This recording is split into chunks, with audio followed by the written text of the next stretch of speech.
وزير وزارة بيرها جمهورية الصومال فرح علمي جدولي ويوهليان وفد كسعودة دولة السعودية العربية ودوام بقشة دلك كوزيمي أي واحد كرمال كوسامرين بالبلاد كويلا قبل كجبيلي wafdigani waxay ugu horeyn kulan ku yeesheen xarunta wasaaradda beeraha mas'uuliyiin ay kamid ahaayeen agaasimaha guud la taliyaha wasiirka wasaaradda beeraha iyo agaasimayaasha waaxyaha qaarkood kulankan ayaa mas'uuliyiinta ka qayb gashay waxa ay ku soo dhaweeyeen isla markaasina ay warbixin ku saabsan habsami socodka wasaaradda beeraha ay ku siiyeen wafdigaasi iyadoo wasiirka wasaaradda beeraha jamhuuriyadda Soomaaliland Professor Farax Cilmi Goodole oo sharax faahfaahsan oo la xidhiidha howlaha wasaaraddaasi oo warramay wafdigaasi waxaana uu xusay siyaasadda dawladda ee la xidhiidha horumarinta beeraha iyo beeralayda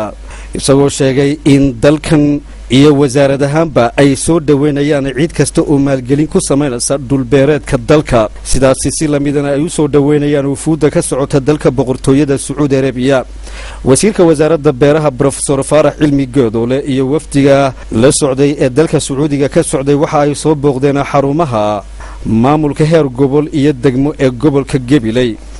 halkaas oo gudoomiyaha gobolka Gabiley soo mariyay ceelka cusub ee biyaha ee magaalada Gabiley ka cabto iyo sidoo kalena dhul beereedka banka Wajaale gaar ahaan beerta ciidanka Blaiska oo sanadkan wasaaradda beeraha jamhuuriyadda Soomaaliland ay ku tijaabisay 19 nooc oo midho ah kuwaasi oo wafdigu indhahooda ay ku soo arkeen waxaana ay u kuurgaleen qaybaha dhul beereedkaasi banka Wajaale Dr. Cabdilcasiis oo isagu ka socday ururada